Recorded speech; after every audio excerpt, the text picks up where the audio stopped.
Hi, I'm Eric Sabri, your Wayne County Treasurer. If you're living in a home of a deceased family member and you're facing property tax foreclosure, the probate process can be helpful to you. If you file a probate petition and notify our office, the foreclosure proceedings will be halted during the probate process. Contact us at 313-224-5990 or email us at taxinfo@waynecounty.com. We're here to help.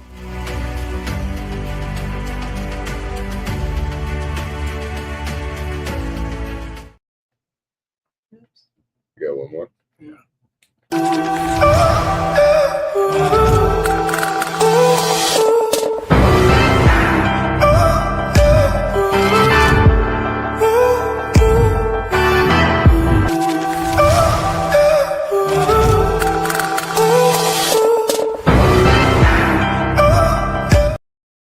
Yeah, McShane's. All right. Mention Detroit in black and white, you get 20% off. If you drink your breakfast, you get 20% off.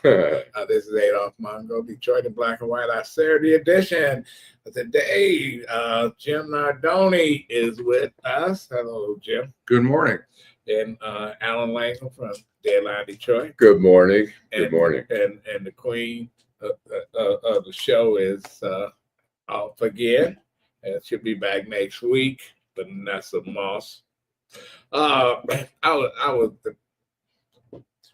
Before we start talking about the debate, I want to talk about debate. I saw an online story about some restaurant, I won't name where, was accused of, a Chinese restaurant was accused of serving cat as a duck.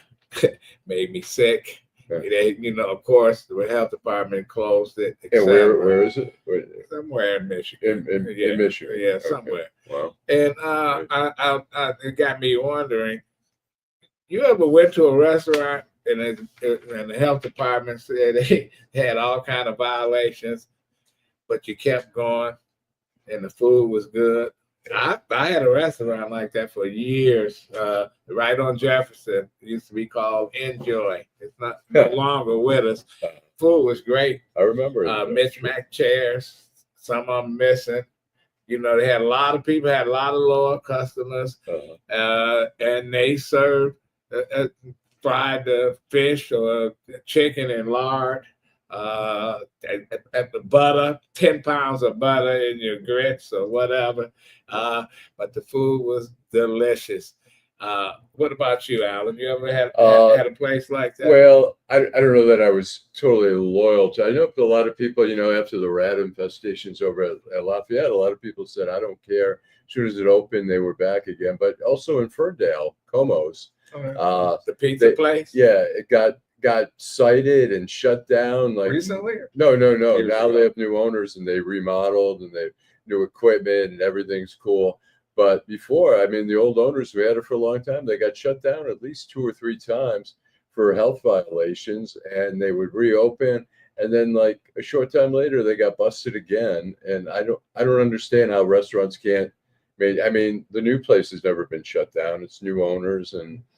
Like I said, they remodeled. I assume they put in new restaurant equipment. Wasn't there a famous shooting at Como's? It was the Rialto Cafe. Oh, that was adjacent on the same side of the street, but down, on the other block. I used to call it the Bad Karma Cafe because they had a shooting there. They only had a shooting, but then somebody ran their car through the front of the restaurant once. So, what about you, Jim?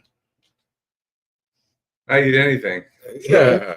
I've been in a few places. My dad would probably be rolling over right now if he knew I was passing Lafayette to go into American Coney Island. But I like American too. So I think maybe my preference today may be American, but I don't think my dad would be too happy right now if he knew that. Well, I remember when I worked for Coleman Young, the most popular Chinese restaurant was Stanley's.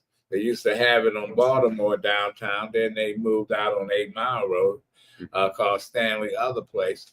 The rumor got put out that he was serving cats and dogs. I think the other Chinese restaurant owners, somebody was doing it because he was real popular. Everybody went there. Stanley got on TV. He was a World War II vet. Had got part of his leg shot off during the war. He cried on TV saying, he gave all this to Detroit, Right. and they're trying to put him out of business. Coleman Young took 50 of his appointees and went to lunch there. I said, man, supporting the business. Right. Good for him. There's no question about it.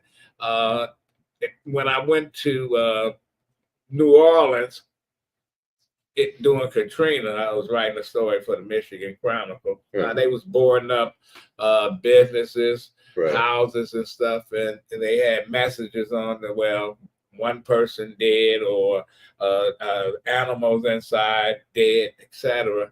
And I never forget this. The photographer took a picture of this Asian restaurant, and they had a message up there. What 5 cats or something was found dead in the place. Oh my God! Oh man! So the Chinese, do they get a bad rap? I've been to China. They eat dog. They eat cat. Just like here. Just like here, we eat coon. We eat possum. We eat squirrels. Muskrat.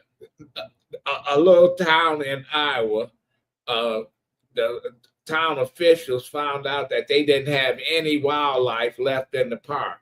And they was like, so how did they just disappear? They had a influx of immigrants from Vietnam that they moved into the area. Right. They hunted. Can we say hello to our friends this morning, our colleagues? Hello, Burdell. Thanks for tuning in. Karen Winston says good morning. And Karen said she used to go to the Enjoy restaurant. Right. So you probably saw Karen in there. Used to work for the city. Day, hello, Day.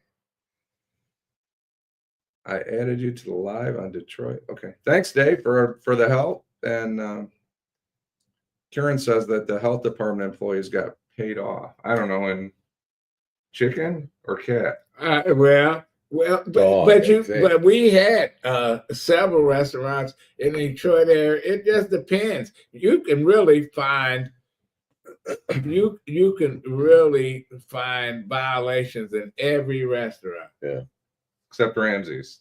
I have to say, my friend Ira Todd, who is very meticulous and very obsessed about cleanliness and all that. We went once to I can't remember if it's a Crazy Taco or whatever. It's behind the Fox Theater. I don't even know if it's still there, or whatever it is.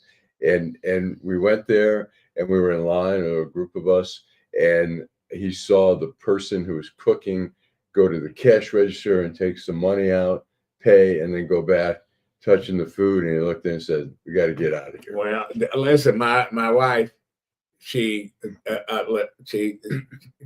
can't stand it if you in a place and you can see people that serving your food playing with their hair. Right. Stuff. She won't take the food, and she doesn't eat pork or beef. And she asked the question, "Are you cooking everything and you don't change utensils?" And, right. Yeah. But don't forget who our sponsor is over there at Michigan and Trumbull. So you're talking McShane's. Yeah, McShane's. So McShane's is a great supporter of the show, and we should let people know they should stop in for breakfast. Yeah, say Detroit and Black and White. They get 20%. They'll be happy to see you. Tell them you're a friend of the show. Well, it's funny in DC. Occasionally, I'd go with a buddy after yoga across the street in Woodley Park, where you used to stay. When I used to live at, and they had some bad restaurants over there. So we went to Chipotle, and I don't eat pork. Okay, so one day I said, well, I want the vegetarian thing, and I said, well, I'll have the pinto beans, and the guy, and I'd been eating them all the time, assuming they were vegetarian, and they said, no, there's pork in there. So I wrote the company and said, some people don't eat animal products at all, but I said, I don't eat pork. And I said, a good friend of mine who worked at the Washington Post, who's Muslim, she drank and all that, but she wasn't that strict, but she did not eat pork. And I told her, and she goes, "Oh my God, I've been eating those all the time." And they gave me a hard time about it. And they said, "Go on our website and you'll see the product." I said, "Who goes to a fast food place and examines their every product?" I said, "You should just have a label."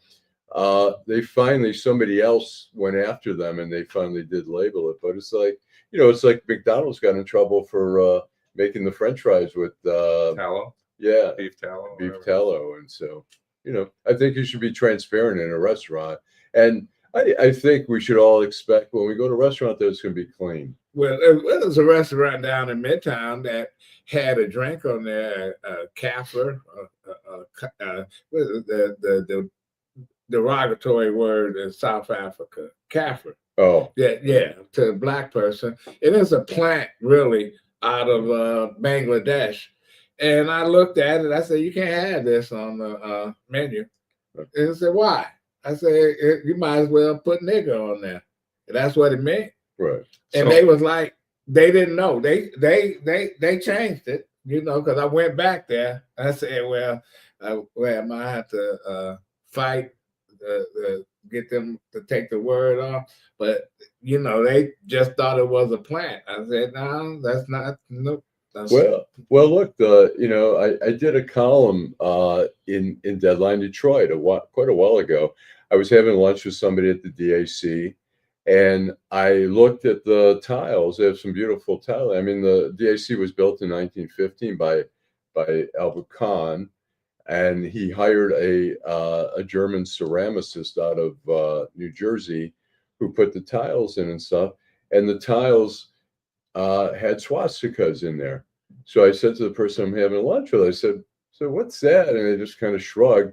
And the tiles were, I did a column on it. The tiles were put in 1915 when the swastika, wasn't called the swastika at the time, was an Indian symbol. And it was supposed to be a symbol of good luck, which I put in the column. I said, wasn't such good luck for the Jews. But, they said, "Oh, it was historical and we don't want to change it." And I said, 98%,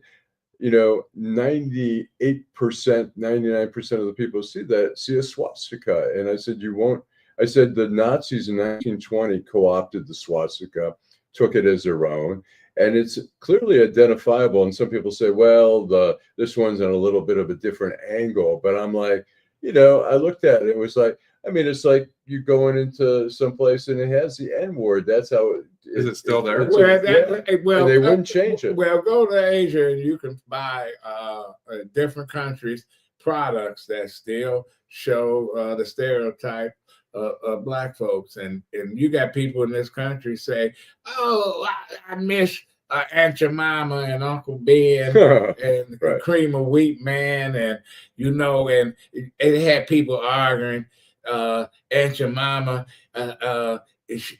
she got, Aunt Jemima didn't get rich. The women that played her got $50 or whatever. Somebody took the recipe of a slave and made a whole ton of money. Same people that made millions of dollars off in Jack Daniels from the guy that created the recipe. Uncle Nearest now they got some bourbon named after him. Yeah, these people never got a quarter. The Lion King son died destitute in South Africa, and everybody else, Pete Seeger and all these folks, made millions of dollars off in the jungle, and they took it as their own. Yeah. One more thing, if I may. Yeah, go ahead. Just quickly. Yeah. You do have an option. So if you're hearing that your restaurant is being cited, you can go to Wayne County. If you live in Wayne County or Macomb or wherever, you can go to the county website for the health department. Have you done that? I have done that because I've heard a few years ago, since I was a kid, we went to this famous restaurant in Toledo called Mancy's. I don't know if anybody's ever been to Mancy's. It was a great steakhouse, famous steakhouse in the Midwest. Well, during COVID, they got burned pretty bad. The last time I was there, I got real sick. 4 of us went, we got real sick. And then I learned later that they were having some problems. They're still open and they're still doing well, but you want a certificate? They were cited And I went into the health department of whatever the county is there, Lucas County, and found that it was accurate that they were cited for mostly handling issues. But I'm not talking about a $20 steak. I'm talking about a $100 steak restaurant. So I did in Oakland County. I was, for a while, I was working once a week out in Pontiac, and I went through a drive-through window at a place that they had this big variety of food, and the the window where you received the food from was filthy. I mean, there was just dirt caked on it and stuff. And I called the health department. I guess they did an inspection. I don't know if it made any difference. I didn't go back again, but I mean, when you have dirt, literally, I mean, it was very visible. And I thought that's just insulting. But I was going to say, when we talk about the images of people, there's a comedian who does a little shtick about, he says Land O'Lake used to have the Indian with the land. And he says, then they realized, they said they were, it was shameful and they took the Indian away. He says, yeah, he says, they said they were embarrassed. He says, but it's the American way. They took the Indian away and they kept the land. Wow. But anyways. Interesting. Well, we can talk about it. It's a great point. Forever. It's not funny though, right? I mean, it's funny, but it's not funny. I mean, really when you think about, and look, America's a great country, even though we've had shameful things. But when we think about some of the horrible things, I mean, besides the McCarthy era, when you think of slavery, when you think about the Indians, what the settlers did and taking away, slaughtering the Indians and taking their land away. I mean, we've done some things, and it's not, and that's why I have such a problem with trying to whitewash, per se, the history of this country. We've done amazing things in this country. It's a great country, but we've also done some shameful things that we should fess up to and admit we did wrong. And here's, Well, you know what? Slaves were great at, they starved them to death, and they started eating chitlins, small intestines, large intestines, from the pig, because the master was throwing them away. They said, that can't do that. We eat the tripe, same out of the cow. I can't do that. The pig, you can eat the pig feet, the pig ears, the pig tails. I love pig feet. Pickled pig's feet. Hog head cheese. That's So it's because people that need it, and we needed food. People that eat corn, they always thought, Native Americans eat corn. No, they give it to the pigs or the animals and shit, So if you haven't eaten breakfast and you're watching the show, you might want to wait an hour. Your Ira Todd says that's why I cook a lot when we're talking about that. There's some other people who says, Justice for Porter Burke and Alana Jones. Burdell says, sorry. Burdell Bird says, sorry, I've delivered to all kinds of restaurants and have seen it all. I know where to eat and where not to eat. I've had to fight rodents in a back room at a popular hotel downtown Detroit. And then G Money Hollywood says, like Adolph said, most restaurants have sanitation issues. I remember a restaurant in Detroit near Finkel and Grand GF called Sanders. It was a great tasting soul food restaurant, but it had its issues. Burdell says, Mancy's is still in business in Toledo. I've delivered there as well. Karen Winston, indeed, America is a dog, more a mutt than a dog. You don't like my music, everything from the rooter to the tutor. I think he's referring to what you're saying. I worked at a pig slaughterhouse, my friend. Oh, you did? Utica Packing, a friend of mine, his family owned it. And there was everything there, including, some of the stuff that wasn't really edible, went for dog food, and then there was everything there, So watch the sausage being made, because you get sick. Lou's Deli was the king of corned beef in Detroit at one time. And I read an article in the Detroit Free Press when Lou was still alive. Right. And he said, talked about the history of his restaurant. And then he said, I don't eat the corned beef anymore. And they said, why? He said, because it's not kosher. I said, the motherfucker won't eat his own food. Right. Why would I eat it now? You Right. know what? Why did he stop serving kosher corned beef? Why would you probably think more so? the reason Money? Yeah, more kosher is more expensive. But it's funny, Henry Dorfman, who owned Frederick Herod, which was the biggest slaughterhouse, he was a Holocaust survivor. He probably ate the product, because my friends parents were Jewish, and they ate pork product. But Henry Dorfman, there was a quote, I think, in the Free Press, the story. It said, the product's not kosher, but the money is.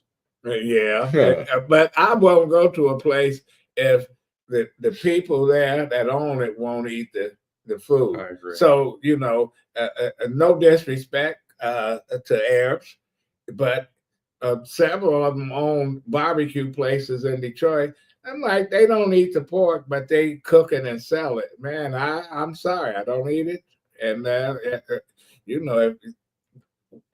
why would I send my kid to a school that you teach at, and you don't send your kid? Well, Cynthia asked if do I still eat the food after the dirty windows. I tell you, if I do see, there are some restaurants that have, it doesn't take much to hire somebody or clean your own windows. But when you do go to a restaurant and you see the windows are kind of filthy on the outside, it makes you Sure. Or you see the think hair, twice. or you see blonde hair, red hair, or whatever hair, blue. You can see green hair these days. You send it back, and do you go back? Right. Do you go back? Burdell's down in Trenton, Woodhaven, doing some work down there, and he was talking about the trains. Well, Burdell, welcome to my world. Welcome to my life. There was a time or two that I may have dozed off waiting for a train and a police car. So, I mean, we are pinned in down there, and it's always been that way. They've allocated the bridge go up, and you could get caught trying to get down river because of that drawbridge. They are allegedly they're putting in the all the electrical work and moving all the wires and everything at the corner of Allen and Van Horn for a $50 million project to put a tunnel in, but we'll see. It hasn't ever happened before. Ira Todd says, love the new set, sounds terrific, which hopefully it's, we've had some challenges. What'd you pay, Ira? No, I mean, we love McShane's, doing a McShane's, but there are some sound issues. Well, what's happening is Tigers winning, soccer, people love it.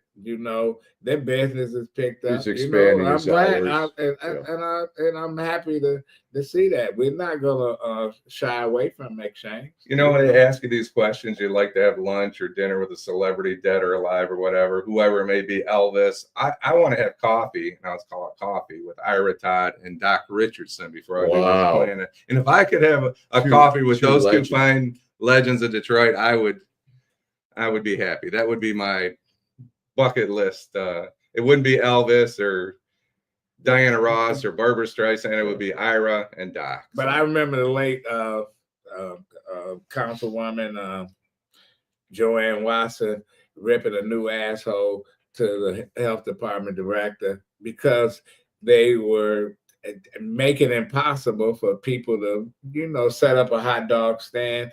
In other words, they wanted them to basically build a building.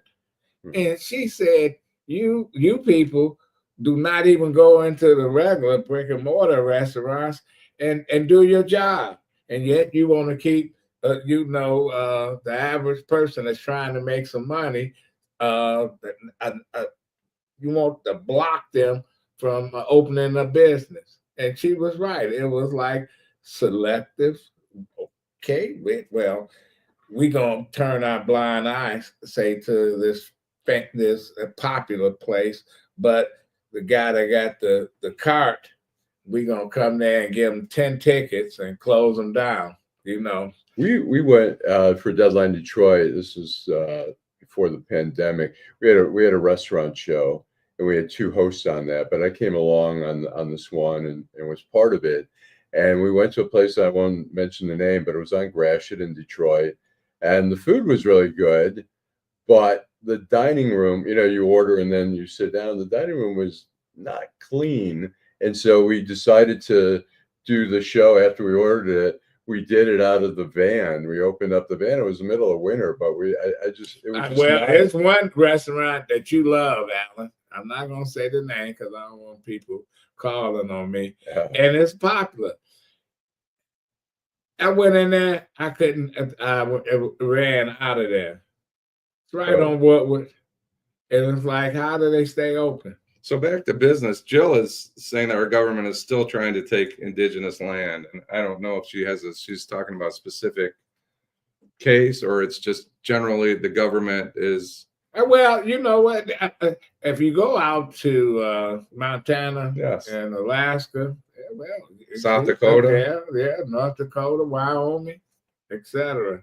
Beautiful land. Well, yeah. I mean, look, there's still, there's actually maps around now that that show where what land was owned by the Indians, where you are and stuff like that. Oh, I agree. That's the restaurant, we won't say it, but the restaurant is great food, but it needs a good cleaning. It's more than a good cleaning. It needs new equipment. It needs and that's really one of the reasons I don't go there much. I mean, I love the food. The food's great, but it's like we can talk all day about the food or whatever, and we are going to continue to debate whether or not we go back to these places. I'll tell you, I went back, say, oh, well, see if they change. You make the complaint. Did it change? Did it get better? Well, Mancy's, and Burdell mentioned Mancy's. I always call Mancy's the best restaurant in Detroit that's in Toledo. So I used to go to this Indian restaurant in Woodley Park. Oh, great food. Oh, yeah. One time I went, I was laid up for 3 days. Oh, wow. Never. I don't want to see any Indian food. That's been years ago. So and the thing in the city of Detroit is that there are grants for some of these restaurants to get an upgrade where they can get. The city is trying. They have all these different kind of grants where you can upgrade your restaurant, put in some new equipment, and city money. You're talking about. Yeah, city money to remodel and stuff like that. And so I don't know why some of these places don't do it, because it's really like I say, the food is great, but it's a little bit off-putting when you go to a restaurant and the windows are filthy and they're just everything's sticky and all that. There was a restaurant in Greektown where the food's great, but the table is sticky. You go to the bathroom and the door is sticky, and it's like clean it up. I miss the old Greektown though. It was. Oh man, yeah. It's a different place now, isn't it? It is. Greek. Actually, the best place in Greektown right now, I think, is the Golden Fleece. It used to be a dive. They remodeled. It's beautiful in there. The food, they've upgraded the food. I think it's the best. It's just fresh. Everything seems very fresh and stuff. So okay, not a commercial for them, but I do. And I'll end on this note. Would you during the summertime you see people outside of churches or whatever on the road selling barbecue and hot dogs and stuff? Have you stopped? I haven't. I'm tempted, but what do you think? I stopped. I would stop. I mean, the food truck business is. They have the half barrel. Listen, I ate a fried pigeon in China. So. Oh yeah, how was that? Good. I ate a horse in Iceland. It was great. Horse? I messed their head. Wilbur, but anyway, we'll take a break and we'll come back and we'll talk about the debate and the fireworks that was started. I hope this is just the start of a new day. Hi, I'm Eric Sabri, your Wayne County Treasurer. Are you living in the home of a deceased family member and you're facing property tax foreclosure, or maybe you know someone who's in the same situation? The probate process may be helpful to you. If you file a probate petition and notify our office, the foreclosure proceedings will be halted during the probate process. We have several nonprofit partners who have free attorneys who can assist you. Contact our office, 313-224-5990, or email us at taxinfo@waynecounty.com. Don't lose your family property. Some of these properties have been in the family for 4 or 5 generations. Contact us now. We're here to help.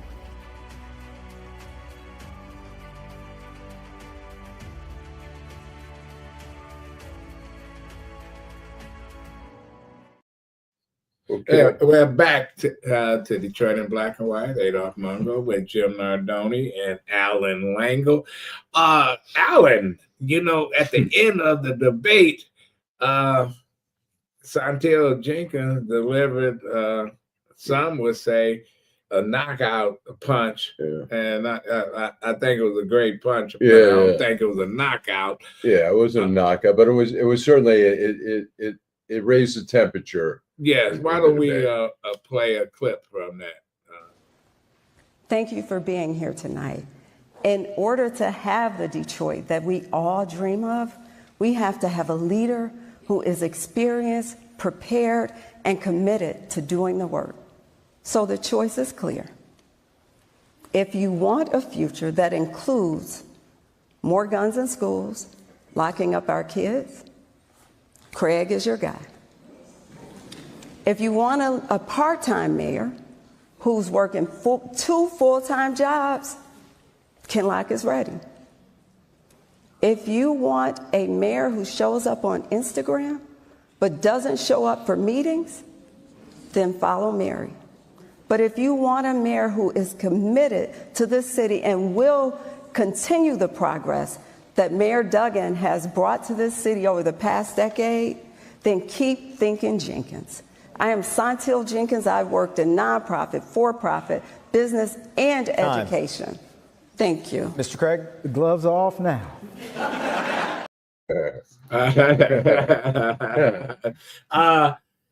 Allan, I go to you. You're the journalist here. I mean, it's interesting. I think it's great that she's mixing it up. And she said afterwards, I talked to her, and she said that Kinlock was cool with her after, and that Craig was cool with her.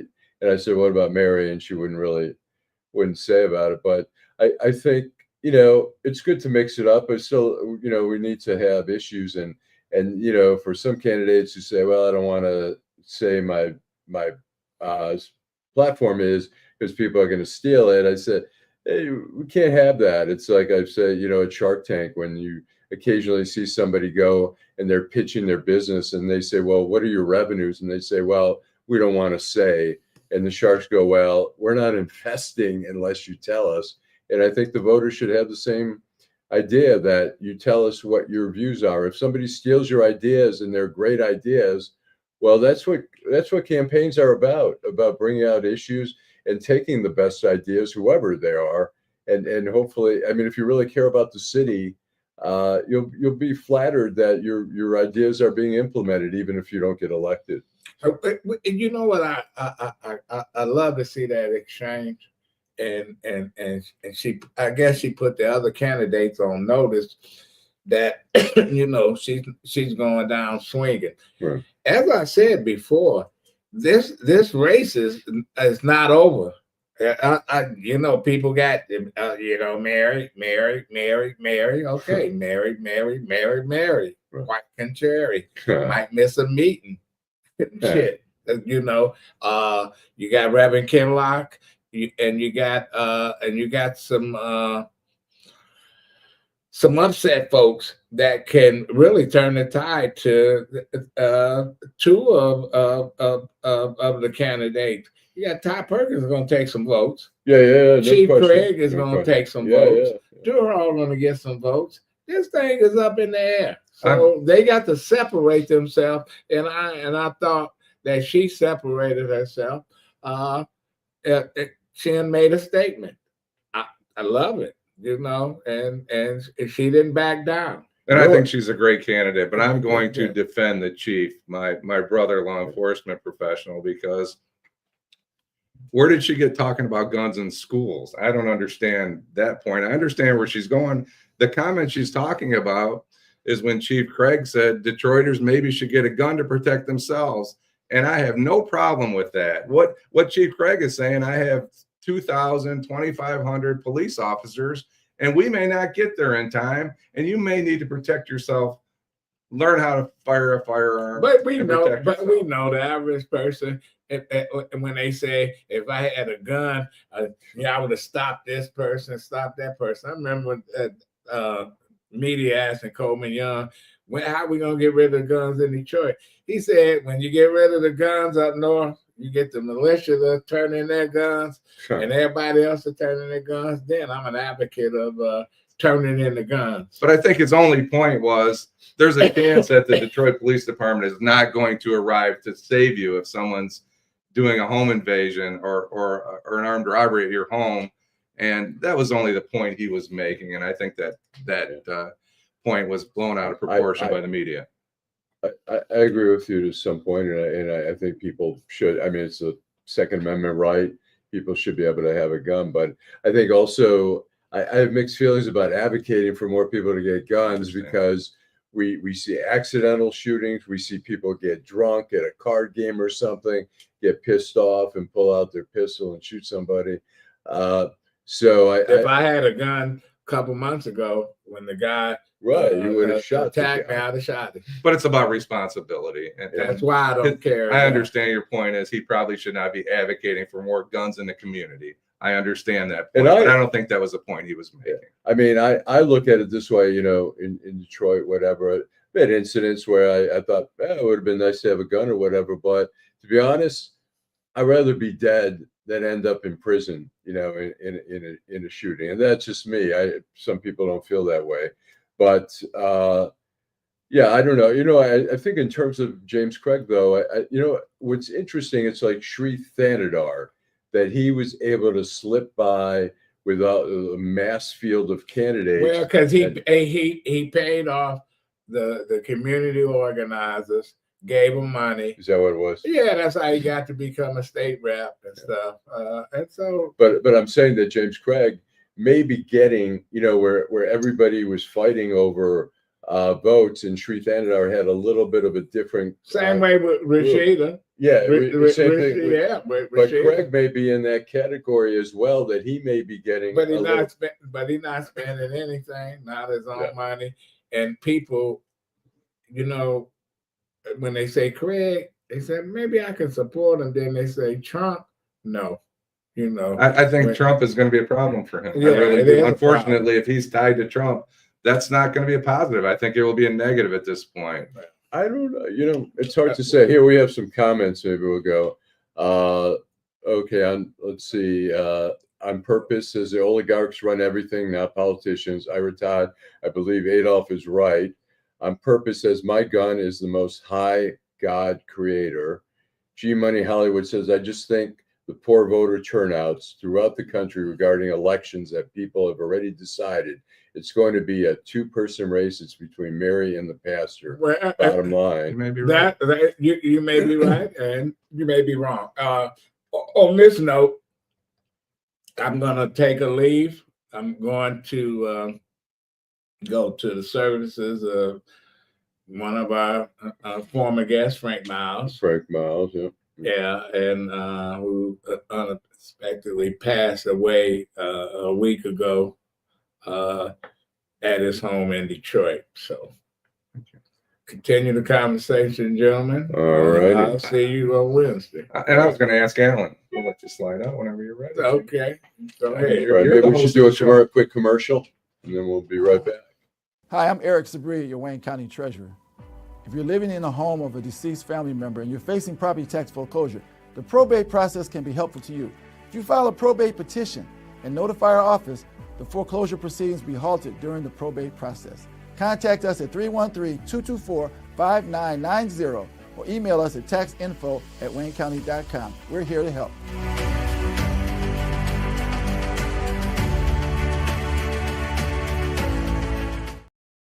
All right, we are back here. Adolph is headed off to a funeral, so it's just Jim and I holding down the fort. So, Jim, you wanted to say something about guns? Please don't leave. Just because Adolph's gone doesn't mean you should leave us today.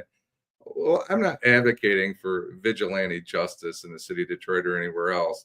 And I think back to New York City and what happened in New York City with the Guardian Angels and Curtis Lee one. I'm not advocating for that kind of justice. I think the chief's point was only that if you're in your home and you can protect yourself, maybe you should take action to protect yourself. But I am not advocating for people out there, bands of people with guns. Not everybody should have a gun, and we probably have too many guns. More guns don't equate to a better society.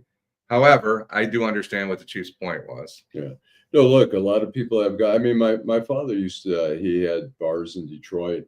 He carried a .38 caliber. He was fearless, but I'm just not comfortable with it. I know a lot of people who do have guns. I have a lot of friends. Some of my college roommates talk about all the guns they have, and they feel like it's necessary now, and they're worried about whatever. But it's. I mean, there's a mixed side to it because there's too many guns and there's too many shootings, and it's easy. I've covered so many of these mass shootings around the country. When I was at the Washington Post, when I was on retainer at ABC News, did a lot on counterterrorism and stuff. And in a lot of instances, there were people who were mentally ill, who had mental health issues, and were able to buy the guns within a week or two before the shootings and just go to a gun shop and it's just easy. So at the same time, you want to be able to protect yourself. Someone breaks in your home and it's your family. You obviously want to protect your family. So, and you have the right to protect yourself. But we've seen a lot of instances where somebody shoots somebody because they were mad at somebody, or we've seen road rage incidents. We had a firefighter from Detroit, and I can't remember the outcome of it, but he got into it with somebody, and I don't know. At his house? It was out on. It ended up at a gas station. Oh, okay, it's a different one. And he was a Detroit firefighter, and he had some road rage incident going on, and he stopped at the gas station. The other guy came, the gas station, and the guy shot him. Didn't we have an incident where a firefighter also, I think it was a firefighter out somewhere in the suburbs, that a kid knocked on his door, missed the school bus? Oh, yeah. It was it was in Rochester Hills, I believe. Either Rochester or Rochester Hills, where a kid who was lost was looking for directions, and this retired firefighter came to the door. I mean, the firefighter was white, the kid was black, and the guy had a shotgun and started, firing at the guy. I don't think he hit him, but he was shooting at the guy because there's a black guy at my door. Kid, a 12-year-old, wasn't he 12 years old? I think he was a little old. He might have been a teenager, but I mean, so guns are, people say, oh, guns don't kill, people do, but it's easier when, look, we've all been driving sometimes where somebody does something really, cuts us off or whatever, is being just a total jerk. And you think, boy, if I had a gun, and I would say, thank God I don't have a gun, because, or thank God I don't have terminal cancer and a gun, So, but I don't know how that equates to more guns in school. I don't understand why. I think that might be a cheap shot to say more guns in the schools, but and maybe she just equates that as more guns out there. Certainly kids. I mean, we've seen it where kids grab the family gun, take it to school.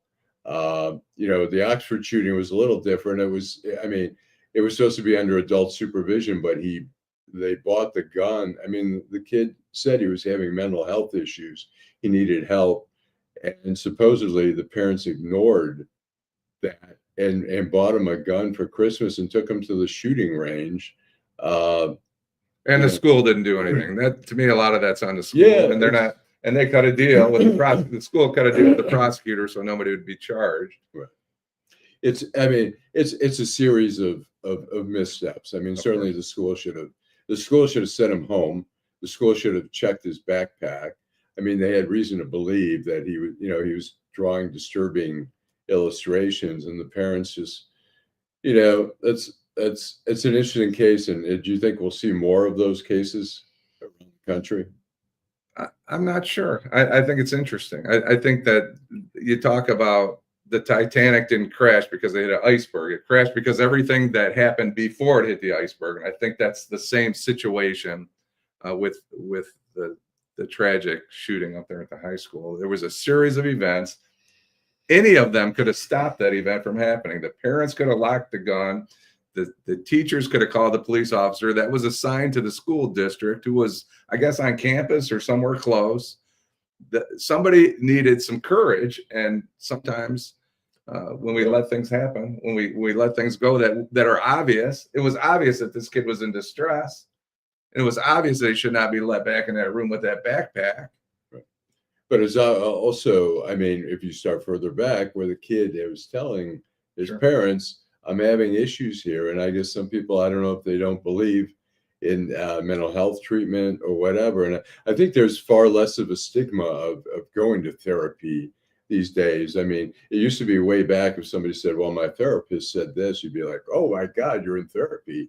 But now it's just so common. It's so acceptable to have therapy. And I think that, I mean, there's such a shortage. I mean, we see that in the Detroit school system. There's a shortage of, there's kids crying out for help, and we don't give it to them, and they find ways to act out in different ways. And this kid, in the suburbs, in this, nice little suburb, was crying out for help, and nobody was helping him. And so now he's, sadly, the deaths were predictable. That case was predictable if you looked at everything that led up to it, which makes it even more. But interesting. I mean, Adolph and I went to school with some people where in 7th grade, I could say, this guy is going to prison at some point in his life. And so if I can figure that out as a 7th grader, the school system should be able to figure that out and say, these kids need help. We need to get them and derail the path that they're headed toward. And we don't see enough of that. And that's why the school really, all the schools need to be more vigilant about that, to try to help kids and try to have social services and therapy and stuff like that. I mean, there's mental illness that just manifests itself into these violent things that we see coming, like the Oxford kid. We could see it coming. Completely preventable. That's yeah. That's the most disappointing part of this. The sad part of it is none of those kids needed to lose their life on that day. Right. And so many people could have taken action to prevent it, and they didn't. They sat on their hands. I can't imagine knowing that this kid is making drawings of a firearm and showing blood and all these things, and he's sitting there in front of them in the counselor's office or the principal's office, and they sent him back to the classroom. Right. There's no explanation for that. And I think the mother said something like, they were afraid of the get caught next time. And they were afraid of the system. The school system had no courage, and somebody needed to have some courage at that point, and that's why those young people. Well, I think there's so many issues in school. In school, I mean, there should be a class even in high school on parenting. Whether you ever become a parent or not, there should be classes on conflict resolution. There should be a lot of classes to train people. I mean, really, economics. There used to be home economics, and Teresa, you probably took a home economic class where they actually taught people how to do house chores and how to balance budgets and all that kind of stuff. I mean, there are homes somewhere that people have no clue how to budget, how to so. Anyways, you want to read some of we have some interesting comments here. I can't keep up with the comments. Okay. For some reason, they're not all here. I'll read some. Please. Let's see here. Let's start with Mr. 1213. Teachers should go through the same gun training that police officers go through if they're going to be allowed to carry guns in schools to stop potential mass shooters. The question is that, are there schools allowing, I know there's been talk of that, of having teachers carry, but I don't know if any schools have we gotten that far. I believe there was an incident somewhere in the South in Georgia, or so, I believe it was in Georgia, where a teacher stopped the shooting with a firearm. Oh, really? But, you know, teachers have a lot of responsibility. Right. I'm not sure that safety, other than typical safety, should be one of there. I'm not sure that we want to. I guess it's a community question more than it's a teacher issue, right? Does the community feel comfortable with their third graders teacher having a gun on their hip? I'm not sure that that's where we want to go. Right. And so we have On Purpose says safe travels to a spirit. I think he's talking about Frank Miles Jr., Yes. who died on June 5th. He was 69, and Frank lost his son. His 15-year-old son was walking to Redford High School to football practice, and some gang members were shooting off guns, and he got hit by a bullet and died. And that was 93. And Frank got involved in So Sad, Save Your Sons and Daughters, in some of the anti-violence programs. And Frank just died suddenly. I think I talked to his daughter and said they still weren't sure exactly the cause of death. And then here's Sam says, my condolences to your friend Adolph. On Purpose says, de-escalate. Ira Todd says, exactly. You don't like my music says, you can't solve gun violence with more guns. You don't like my music. I drew glory pictures when I was a kid. I didn't hurt anyone. Gory pictures, I'm sorry. Taylor Vernice says, I don't believe teachers should carry guns in schools. And you don't like my music. Are your teachers somehow immune from mental illness? And that's a good point. I mean, I'm against teachers carrying guns. I just think that's too vulnerable a position. I mean, we had when I went to high school, Adolph and I went to Oak Park High. We had off-duty police officers in the cafeteria during lunchtime. They weren't armed though. And then we had hall monitors and all that stuff, but nobody was armed. I do remember I did a story on a drug gang in Detroit, and I was tracing their history, and I ended up going to Kettering High School there off of I-94. And I remember walking, not only you had to walk through the metal detectors, but they had security guards walking in the hallways they had handcuffs and they had nightsticks, like long nightsticks. And I thought, oh my gosh, this is like a horrible way. When I was in DC, I was at the Washington Post. We had a program where we helped school newspapers, and there were a couple of us who went to Ballou High School off of MLK Boulevard. And that school in 1 year had 8 students murdered, not at the school, but just, in the neighborhoods and stuff like that. So I agree with you. Don't like my music. Teachers have a lot of responsibility, and making them cops is really not a solution. They're paid a pittance to do a really hard job. I think they do okay. I think that they're not wealthy, but they do okay.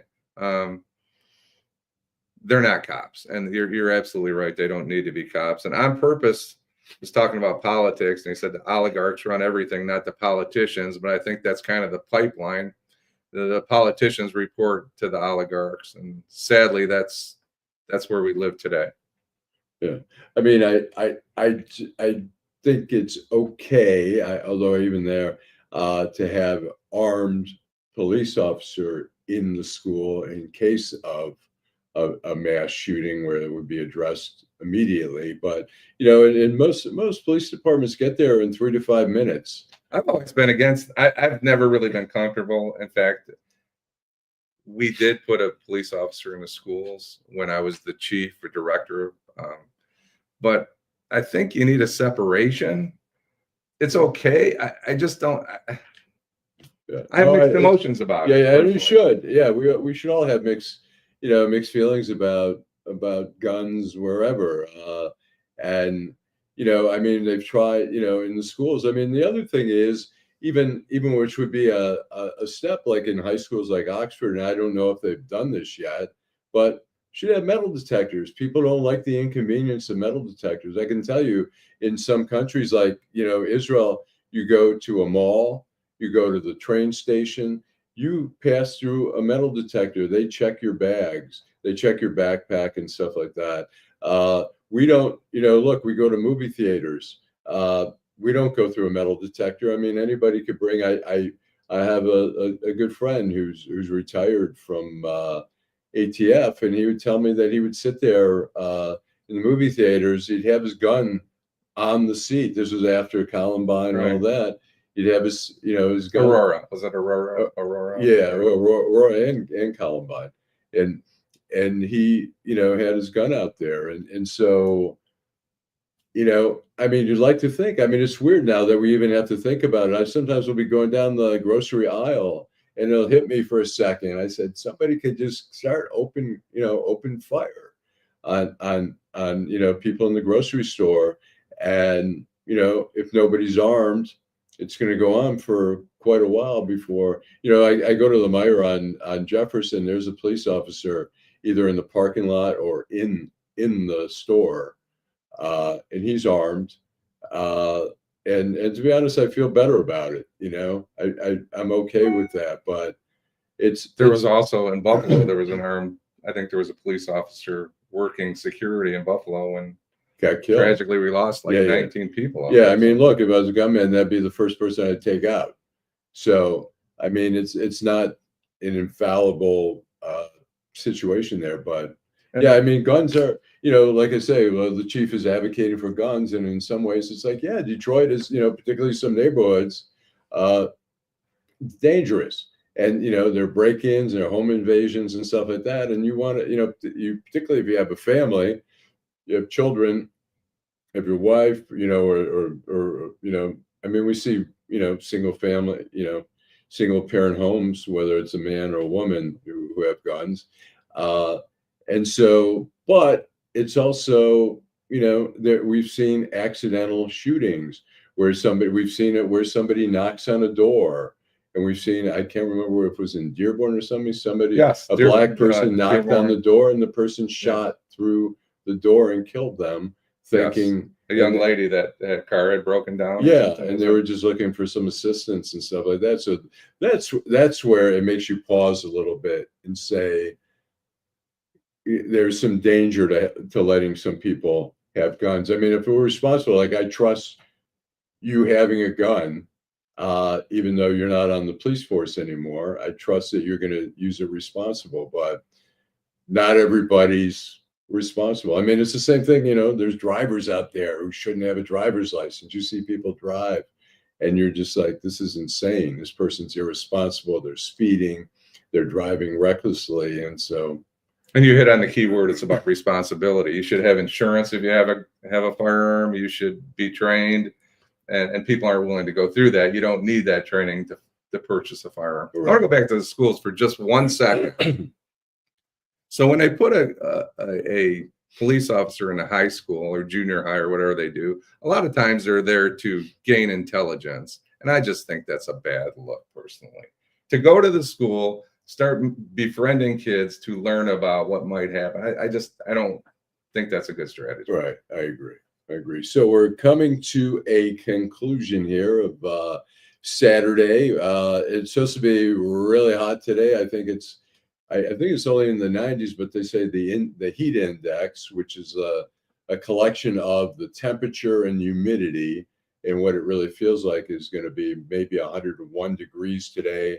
Tomorrow, the heat index is about 104 degrees. And so it's probably not a great idea to be outside for a long time unless you're really up for that type of weather. But so ask everyone to be careful out there.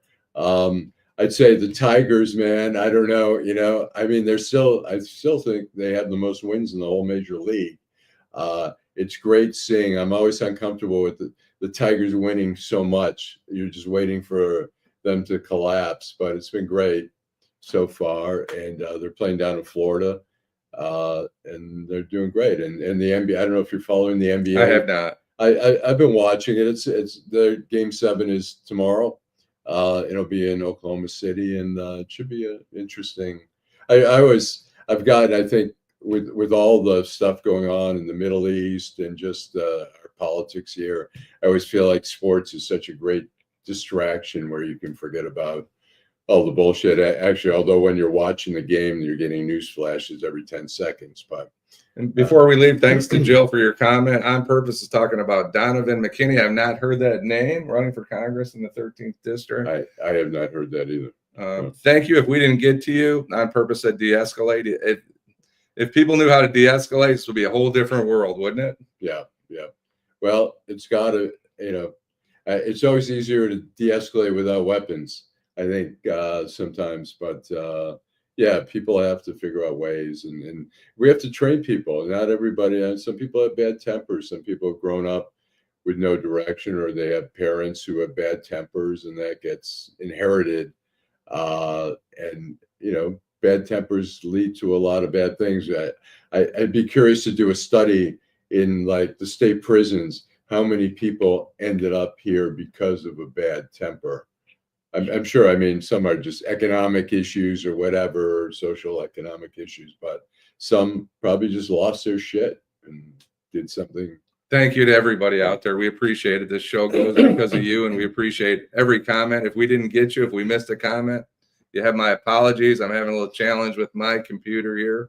Alan's been covering most of it, but thank you so much.